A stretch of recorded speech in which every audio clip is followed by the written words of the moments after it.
आप सबका धन्यवाद देता हूं। अचानक आपको बुलाना पड़ गया और ये जानकारी हमारे लोगों को भी नहीं थी कि इस तरह की बात होगी।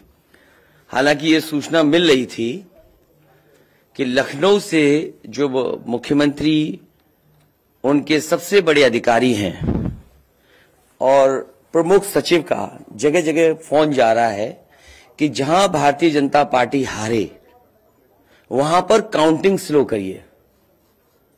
मुख्यमंत्री के प्रमुख सचिव डीएम्स को फोन कर रहे हैं कि जहां बीजेपी हारे वहां पर काउंटिंग स्लो होनी चाहिए। और यही नहीं, अगर हम पिछला चुनाव देखें तो जो भारतीय जनता पार्टी की हार हुई है 47 सीटें ऐसी हैं जो 5000 के अंदर कम वोट में हुई हैं।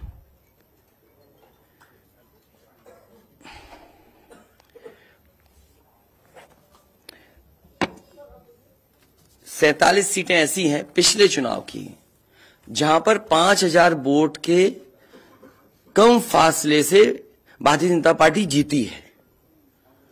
और जो आज देखने को मिला है बनारस में कि जहां ईवीएम्स ले जाई जा रही थीं, एक ट्रक पकड़ा गया, 2 ट्रक लेकर के भाग गए। अगर सरकार चोरी नहीं कर रही थी, ये वोट की चोरी जो नहीं कर रही थी, तो कम से कम बताए कि एक गाड़ी रोक ली, पकड़ी गई, लाइव है, अभी भी हम लाइव देख सकते हैं। 2 गाड़ियां क्यों भागी? अगर कोई चोरी नहीं थी, प्रशासन ने, सिक्योरिटी ने इतना इंतजाम क्यों नहीं किया? इतनी फोर्स है, अभी इलेक्शन की फोर्स गई नहीं है यूपी से, तो आखिरकार अधिकारी क्यों नहीं कर रहे थे? क्या वजह है कि बिना सिक्योरिटी, बिना इतने इंतजाम के ईवीएम्स जा रही हैं? और ईवीएम्स के बारे में ये मानना है कि किसी भी वेयर हाउस में रखी हो या किसी भी स्ट्रांग रूम में रखी हो, तो बिना प्रत्याशी के जानकारी के आप मूव नहीं कर सकते हैं। अगर आपको ईवीएम्स को मूव करना है तो कम से कम जो प्रत्याशी चुनाव लड़ रहे हैं उनकी जानकारी में होना चाहिए। और सोचिए, मुख्यमंत्री आवास से प्रमुख सचिव, मुख्यमंत्री जगह जगह फोन कर रहे हो और डीएम्स को बता रहे हो। ये घबरा गए उसी दिन जिस दिन अखबारों में कुछ जगह आया कि कहीं पार्क की सफाई हो रही है, कहीं घर की सफाई हो रही है। और आप में से वो लोग हैं जो जमीन पर घूमे, जो जमीन पर चुनाव चल रहा है, वो भारतीय जनता पार्टी के खिलाफ था, जनता के अंदर नाराजगी थी। ये जो कल एग्जिट पोल आए हैं, मैं एग्जिट पोल पर बोलना नहीं चाहता था, लेकिन जो एग्जिट पोल आए हैं वो कहीं ना कहीं परसेप्शन ये क्रिएट करना चाहते हैं कि हां भारतीय जनता पार्टी जीत रही है, जिससे वो चोरी भी करें अगर, वो भी ना पता लगे कि हां चोरी हुई है। इसीलिए अगर हमने वोट दिया है तो मैं अपने नौजवानों से, किसानों से और आम लोगों को कहूंगा कि उतनी हमारी जिम्मेदारी बनती है कि वोट को हम बचाएं। अगर वोट नहीं गिना जाएगा तो लोकतंत्र कहां जाएगा? और ये लोकतंत्र की आखिरी लड़ाई है। मैंने कई बार कहा कि उत्तर प्रदेश का चुनाव लोकतंत्र की आखिरी लड़ाई है। इसके बाद तो जनता को क्रांति करनी पड़ेगी, तभी बदलाव आएगा। इसलिए मैं अपने पार्टी के लोगों से और जो सच्चे ईमानदार, सच्चे सिपाही हों, सच्चे अधिकारी हों, सच्चे पत्रकार हों, कम से कम आगे आए और लोकतंत्र को बचाने के लिए खड़ा हों। और मैं अपनी पार्टी के लोगों से कहूंगा कि जब तक काउंटिंग न हो जाए तब तक कम से कम ये नजर रखें और लगातार निगरानी रखें कि कैसे वोट बचाया जा सकता है, कैसे जहां पर मशीनें रखी हैं कोई किसी का आना जाना ना हो। ये लोकतंत्र के लिए बहुत ही खतरे का समय है। जो दल हार गया, अब उसके बस में यही है जो अब करने जा रहे हैं। ये जितने कुछ एग्जिट पोल हुए हैं वो इसीलिए हुए हैं कि अगर वो चोरी भी करें तो शायद नजर ना आए। अब ईवीएम्स पकड़ी गई हैं, बहाना कोई ना कोई अधिकारी बताएंगे कि हम ईवीएम्स इसलिए ले जा रहे थे। आखिरकार फोर्स के साथ क्यों नहीं ईवीएम्स जा रही थी? ये तो ईवीएम की एक बनारस की जो अभी भी लाइव चल रहा है वो घटना है। बरेली में एक स्ट्रांग रूम से बाहर नगर पालिका की कचड़े की गाड़ी में जिसका नंबर UP25 DT 9166 में 3 बक्से सील पकड़े गए, जो सील बक्से थे। एक बक्से में सादा बैलेट पेपर था तथा 2 बक्से में मोहरें, रजिस्टर तथा सील करने वाला सामान था। करीबन 500 बैलेट पेपर पकड़े गए। इसी तरह सोनभद्र का है कि सोनभद्र में भी बड़े पैमाने पे चीजें पकड़ी गई। वो भी लोग समझ में आ गया तो उन्होंने देखा, SDM को रोका। SDM घोरावल जनपद सोनभद्र में खाली मत पर अपनी गाड़ी से पॉलिटेक्निक कॉलेज ले जाते हुए पकड़े गए। क्या सफाई देगी सरकार? इसीलिए मैंने कहा प्रमुख सचिव मुख्यमंत्री आप जानकारी कर लें। अगर आपके DMs कोई जानकार हैं, उन्होंने खुद बताया है कि वहां से लखनऊ से फोन आ रहे हैं कि जहां पर भारतीय जनता पार्टी हार रही हो वहां पर काउंटिंग स्लो हो और रात तक काउंटिंग लेकर के जाइए।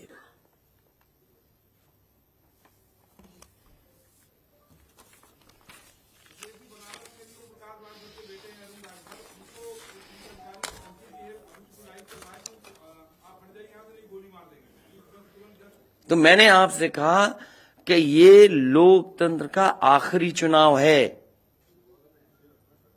इसके बाद तो जिस तरीके से आजादी के लिए लड़ाई लड़ी गई थी, उसी तरह की हमें और आपको क्रांति करनी पड़ेगी। मैं तो अपने नौजवानों से अपील करूंगा कि जहां किसान इतने साल बैठे रहे, तब सरकार झुकी।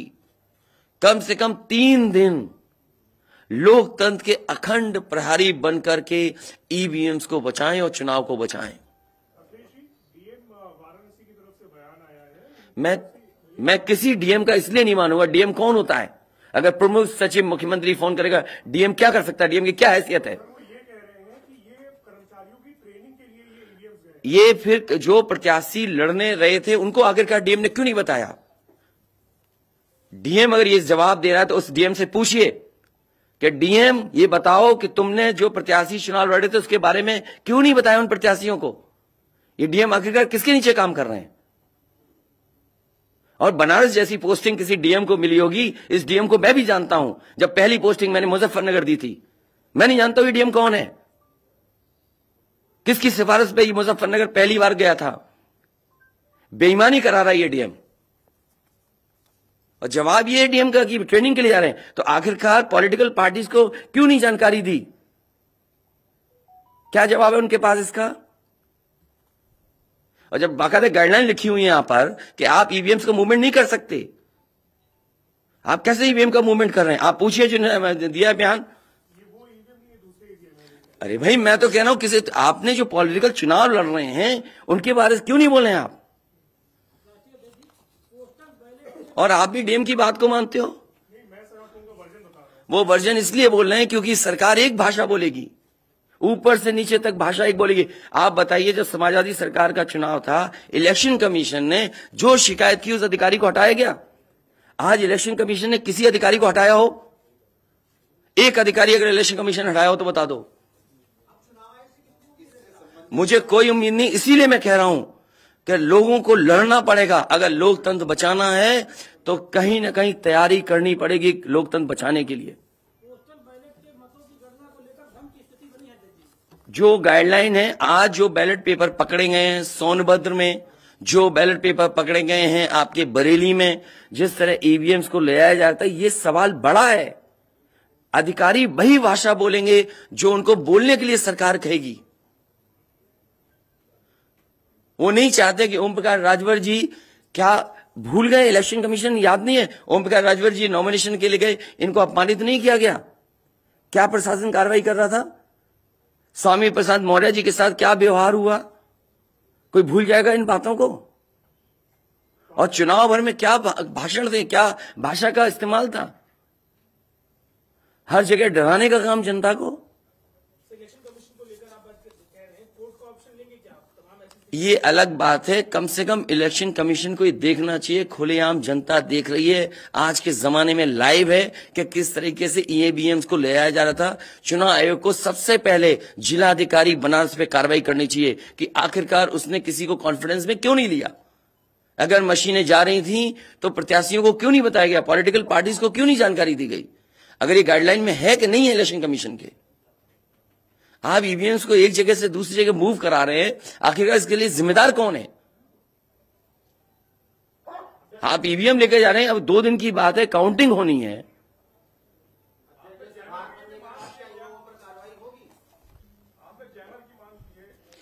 जैमर इसलिए कि कई लोग आशंका इस बात की व्यक्त कर रहे हैं कि हो सकता है कि टेक्नोलॉजी ऐसी हो जहां पर मैनिपुलेशन किया जा सके, इसलिए कहीं ना कहीं देखा जाना चाहिए इस बिंदु को भी।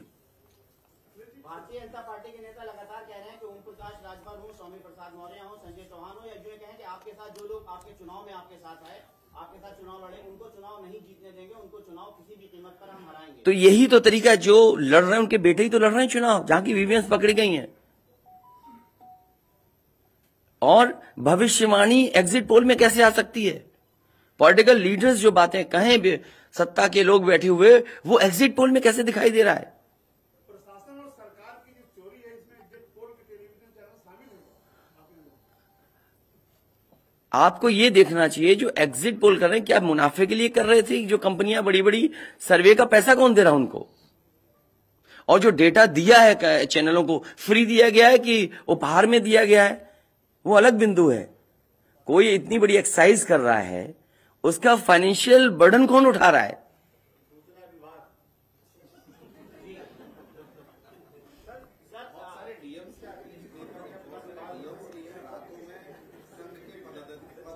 ये तो बातें, ये सच कह रहे हैं आप। जो बात, ये जो सवाल के रूप में जानकारी दे रहे हैं, ये सच्चाई है। जो आप सवाल के रूप में दे रहे हैं, ये सच्चाई है। आप बताइए, इनके साथ गलत व्यवहार हुआ, क्या कार्रवाई की प्रशासन ने? वीडियोज हैं सबके। जब ये नॉमिनेशन के लिए गए आप, क्या वीडियो अवेलेबल नहीं है? क्या कार्रवाई हुई उसमें? स्वामी प्रसाद मौर्य जी के ऊपर जो अटैक हुआ, उसमें क्या कार्रवाई हुई? मेरे क्षेत्र में जो प्रत्याशी चुनाव लड़ने आया, तो उसने अपने आप अपनी गाड़ी तोड़ी, अपने आप गाड़ी तोड़ी खुद की, और आरोप लगाए समाजवादियों पर।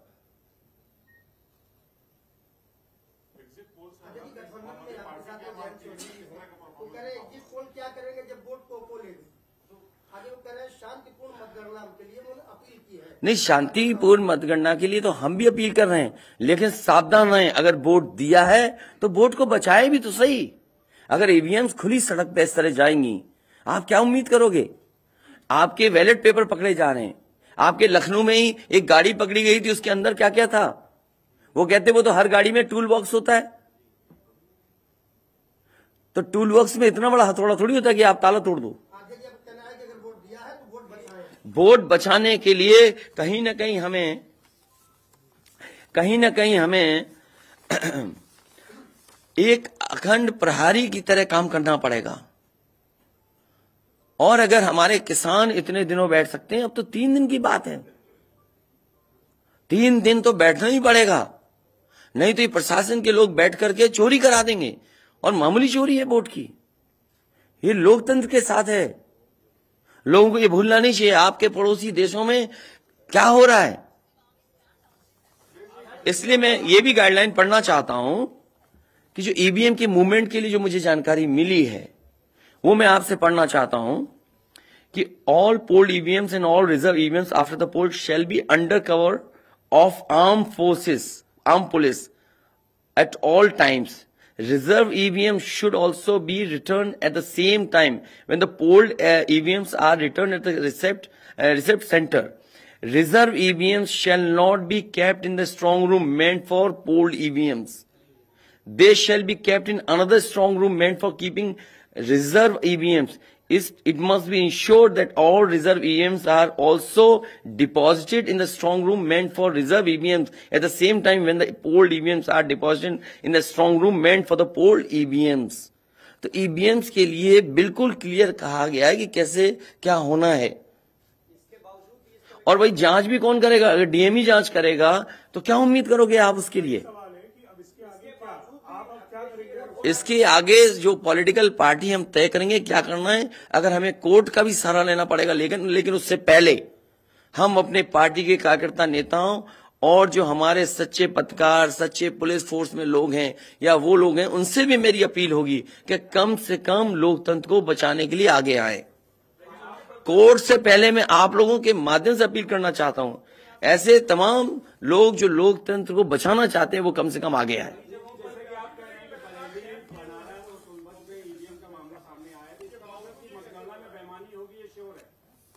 आपने पंचायतों का चुनाव देखा था, भारतीय जनता पार्टी ने खुलेआम वोट को लूटा। जनता को याद है, महिलाओं के जो कपड़े फाड़े गए, छीने गए, महाभारत के अलावा अगर किसी ने किया तो वो भारतीय जनता पार्टी ने करके दिखाया। क्या कार्रवाई की गई उस समय बताइए? इलेक्शन जो आपका स्टेट इलेक्शन कमीशन है, शिकायतें हुई, क्या कार्रवाई हुई उनके ऊपर? क्या कार्रवाई हुई पुलिस के ऊपर? क्या कार्रवाई हुई उन लोगों ने जिन्होंने वोट को छीना? इसलिए मैं अपील करता हूं आपके माध्यम से, जो सच्चे पत्रकार हैं, सच्चे अधिकारी, पुलिस फोर्स, लोकतंत्र को बचाने के लोग सामने आए, जिससे लोकतंत्र बचाया जा सके। माननीय मुख्यमंत्री जी, ये जो घटनाएं हो रही हैं, हताशा और निराशा की जो है वो पराकाष्ठा है। क्या ऐसा कुछ होगा क्या समाजवादी मैं नौजवानों से विशेष अपील करूंगा, और इसलिए अपील करूंगा, मैंने वो तस्वीरें देखी कि नौजवान वोट डालने के लिए लोकतंत्र में कैसे निकल पड़ा। अगर उसने वोट डाला है तो कम से कम वो वोट बचाए। अपना कैसे वोट बचाएगा? गिनने से कैसे गिनती में लाएगा? और ये कोई ये मामूली घटना नहीं है। जो लोग लोकतंत्र पर भरोसा करते हैं उनके अंदर आक्रोश होगा। ऐसा नहीं है कि गुस्सा नहीं होगा उनके अंदर। इसीलिए मैंने कहा कि 5,000 के अंतर में सीटें जो जीती गई थी भारतीय जनता पार्टी की, वो 47 हैं। और मैंने इसीलिए कहा कि प्रमुख सचिव मुख्यमंत्री जिलाधिकारियों को फोन कर रहे हैं कि काउंटिंग स्लो की जाए। और बैलेट के लिए हम लोगों ने अपने प्रत्याशियों को और जो एजेंट्स हैं, हमारे इलेक्शन एजेंट्स, उनको समझाया है कि बैलेट को किस तरीके से काउंट करना है, कैसे रखे जाएं, उन सब को समझाने का काम किया। और आप में से जो लोग बनारस गए होंगे वो जानते होंगे कि बनारस साउथ समाजवादी पार्टी जीत रही है, अयोध्या समाजवादी पार्टी जीत रही है। ये घबराहट है बीजेपी को। पवन पांडे जीत रहा है, ये घबराहट है। किशन दीक्षित जीत रहा है, ये घबराहट है बीजेपी को। नहीं, वो अलग बात है, पान भी खाया। और भाषा नहीं देखी आपने? क्या प्रवक्ता की बात करते? कौन है ये चीज प्रवक्ता? कोई प्रवक्ता की बात नहीं करेंगे। क्या प्रवक्ता उठा लाए आप किसी गली मोहल्ले से? क्या प्रवक्ताओं की बात करते हैं आप? इतने सीनियर जर्नलिस्ट बनते हो आप अपने आप को। ये मामला सीरियस है, क्या प्रवक्ता बताएगा? इलेक्शन कमीशन क्यों नहीं बता रहा? ये खुलेआम ईवीएम घूम रही हैं। कोई आश्वासन नहीं दिया। हो सकता है हमारी प्रेस के शायद कुछ जागे। ये यूपी के हैं सब, और कहां के हैं इलेक्शन कमीशन के लोग? रिटर्निंग ऑफिसर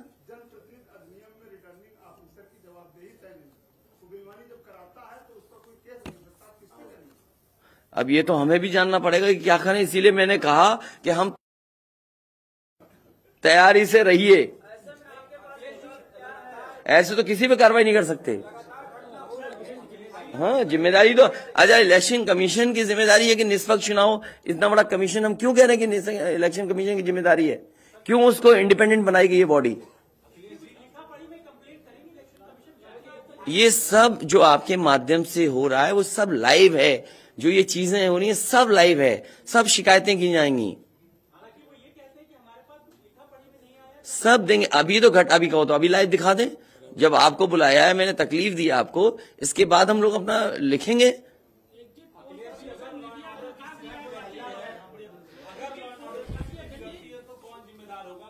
इलेक्शन कमीशन जिम्मेदार है इसके लिए। ईवीएम्स खुलेआम जा रही हैं, बैलेट पेपर कूड़े के डब्बे में पकड़े जा रहे हैं। गाड़ी का नंबर हम बता रहे हैं आपको, एसडीएम लेकर के जा रहा है। और मैं तो कहूंगा कि चुनाव हमारे जितने भी समाजवादी लोग हैं कानून व्यवस्था को मानते हुए शांतिपूर्ण रहें, लेकिन जिम्मेदारी सरकार की भी तो है। ये जिम्मेदारी इलेक्शन कमीशन की नहीं है, सरकार की नहीं है। आप अगर पूरी सुरक्षा के साथ उन ईवीएम्स को ले जाते, जो प्रत्याशी चुनाव लड़ रहे हैं उनकी जानकारी में लेकर के जाते हैं, तो किसको आपत्ति थी? ये तो पकड़ी गई हैं। अगर चोरी पकड़ी गई है तो चोरी पकड़ी को पे आप कानून व्यवस्था की बात करोगे? आप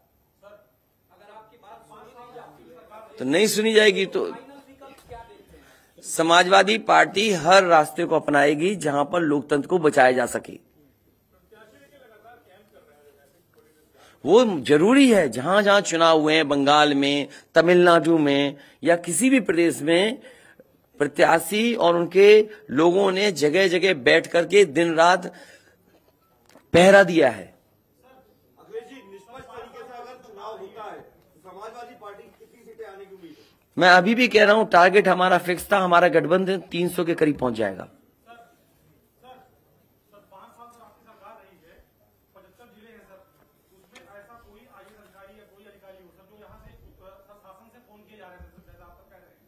मुझे तो अधिकारी नहीं बताया ना।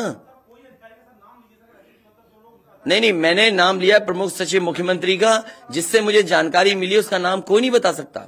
हाँ, मुझे इलेक्शन कमीशन अगर कहेगा तो मैं नाम बताऊंगा। अरे हम सरकार चलाएंगे, हमें हमारे इतने भी अधिकारी नहीं होंगे।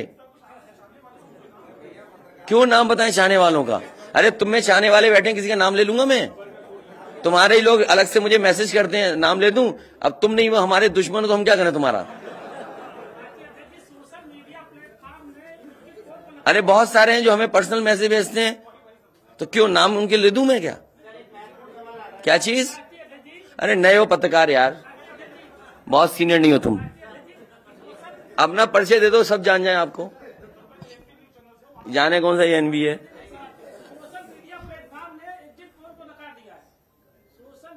इसीलिए मैं कह रहा हूं आपसे कि एग्जिट पोल है कि जो चोरी करी जाए उसको ढका जा सके।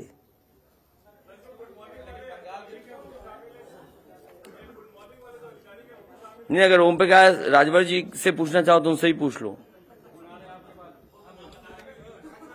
केवल ईवीएम पर, क्योंकि इनकी विधानसभा का मामला है, इनकी विधानसभा का इशू है। देखिए, जैसा कि अभी हमारे एक साथी ने कहा कि माननीय अखिलेश यादव जी के साथ जो लोग हैं, चाहे संजय चौहान जी हो, चाहे ओम प्रकाश राजभर हो, चाहे स्वामी प्रसाद मौर्य हो, हम उनको जीतने नहीं देंगे। आप ही की तरफ से आया ना बात? आप ही नहीं, ये पूरे प्रदेश में गूंज रही है बात। और भारतीय जनता पार्टी हम लोगों के गठबंधन से घबरा गई है, और बनारस जैसे प्रधानमंत्री जी अपनी इज्जत बचाने के लिए गली गली घूमे हैं। ये मैं कह रहा हूं, गली गली घूमे हैं। जिलेवार 75 साल की आजादी में 70 साल से उठ पड़ रहा है। पहले हमारे देश के प्रधानमंत्री हैं जो जिलेवार रैली किए हैं। अगर गलत कह रहा हूं तो बताओ। पहले प्रधानमंत्री हैं, और पहली बार मैं देख रहा हूं इतनी बड़ी दुश्मनी। मैं उसी दिन कहा था जिस दिन नामांकन के समय जिलाधिकारी और वहां के कमिश्नर की मिली भगत से जब 3 लोगों की एंट्री है नॉमिनेशन कक्ष में, तो सैकड़ों गुंडे वहां कैसे पहुंच गए? पहले सवाल वहीं खड़ा होता। उसी दिन मैंने कहा था आप लोगों के सामने पेश करके लखनऊ कि डीएम बनारस और कमिश्नर के होते हुए निष्पक्ष चुनाव नहीं हो सकता। आज खुलासा हो गया। जब चुनाव आयोग की गाइडलाइंस है कि चाहे खाली ईवीएम हो, चाहे कोई ईवीएम, अगर वहां स्ट्रांग रूम से निकालना है तो वो वहां चुनाव लड़ने वाले उम्मीदवारों को सूचना दे, तब उसके बाद वो वहां से ले जा सकता। और प्रशासन की निगरानी में, और 3-3 गाड़ियां भाग रही हैं। शायद हमारे लोग वहां नहीं होते। 2 गाड़ी तो चली गई, एक गाड़ी जबरी जब खड़ा हो गया, किसी तरह जान बचा के तो रोका, तुरंत उसके चारों टायर का हवा निकलवा दिया हमने। निकालो नहीं तो ये भी ढकेल के लेके चले जाएंगे। वही देखिए, दिख रहा है ना इतनी ईवीएम मशीनें कैसे वहां आई। सवाल तो इस बात का है। तो देखिए, वहां के जिलाधिकारी और कमिश्नर जो वहां हैं, इन पे हमारा खुद भरोसा नहीं है। और जाको राखे साइया मार सके न कोई, बाल न बांका कर सके बैरी जग सारा हो। 10 मार्च को 10 बजे देख लीजिएगा। पहले राउंड की जब बैलेट पेपर की गिनती होगी, पहले चक्र की, तो समाजवादी पार्टी गठबंधन का रुझान जो आएगा वो 400 सीटों का आएगा। 400 से भी ज्यादा आ सकता है। आपके सामने 10 को देखिएगा, रुझान जो बैलेट पेपर का आएगा वो 400 से भी ज्यादा आएगा। लेकिन भारतीय जनता पार्टी घबराहट है। वो लगे हैं कि ईवीएम से हेरफेर कर देंगे, तो हम लोग भी वहां लगे हैं ईवीएम ठीक करने में। हम लोग भी घेर ही लिए हैं, नहीं थे तो लेके भागी गए थे। तो इनसे हम लोग डरने वाले नहीं है। हमारे गठबंधन के सभी नेता कार्यकर्ता हमारे सभी साथी लगे हैं, पूरी किलेबंदी है। जो भारतीय जनता पार्टी की सोच है, ये एक कदम चलते हैं तो हम 10 कदम आगे निकल के चलते हैं। हम इनको 3 साल पहले ही बता दिया कि सत्ता से बेदखल करूंगा। आप लोग भी नहीं मान रहे थे कि मान रहे थे? नहीं मान रहे थे। और आज प्रश्न खड़ा हो गया ना। मैंने कहा 27 अक्टूबर 2021 को कि माननीय अखिलेश यादव जी को मुख्यमंत्री बना के दिखाऊंगा, और 10 मार्च को देखिएगा जब टीवी पर चलेगा आप लोगों की स्क्रीन पर, तब समझ में आ जाएगा सबको। यही हताशा और निराशा है कि ईवीएम जो है ये इधर उधर कर रहे हैं, लेकिन कुछ कर नहीं पाएंगे। हम लोग भी अलर्ट हैं।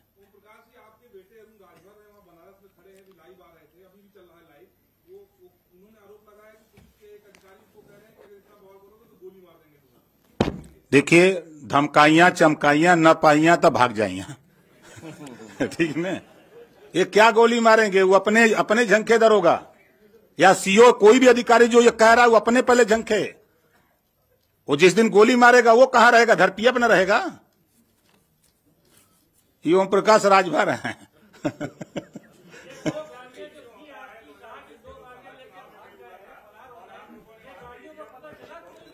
भैया मेरे, हम लोग तो एक घेर के रखे, दो तो वो भी किसी तरह वो हमारा आदमी आगे खड़ा वो मार देता, धक्का मर जाता, लेकिन वो भी ढीठ था। अब जाति का ठाकुर था, यो बात है।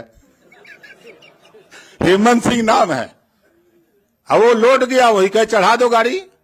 और जो गाड़ी रुकी तब तक उसके साथ 4 लोग थे, तो पहले साइकिल से गाड़ी का हुआ निकाले कि कहीं ठेल के आगे न बढ़ा दें, तब जाकर के ईवीएम का खुलासा हुआ है। साफ पूरी होगी, आप देखिएगा ना। आप लोग चिंता मत करिए, चिंतन करिए। अरे यार तुमने जब कह दिया, इससे ज्यादा कह सकते हैं? तुम भी ऐसी बातें कर रहे हो भाई। जब कह दिया ये बातें, हाँ?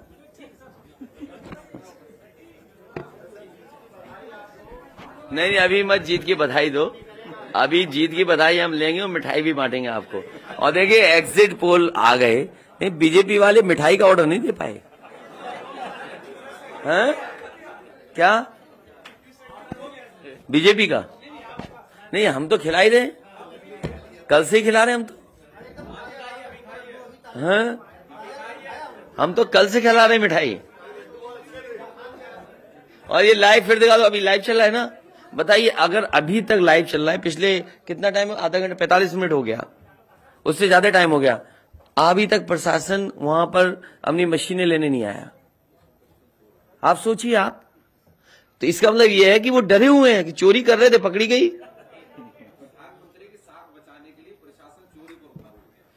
आप देखिए ना, अगर मान लीजिए हम और आप यहां बैठ करके देख रहे हैं, अगर वो चीज लाइव हो रही है तो दुनिया में देखी जा रही होगी।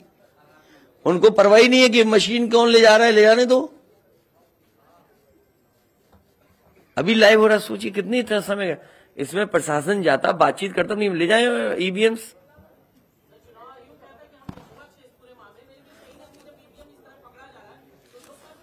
इसीलिए तो मैं कहता हूं, सच्चे पत्रकार भी हमारी मदद करें, सच्चे अधिकारी मदद करें, सच्चे जो लोग हैं, जो अगर आज नहीं तो कल अफसोस होगा। इसीलिए जो लोग लोकतंत्र बचाना चाहते हैं वो सब आगे आए।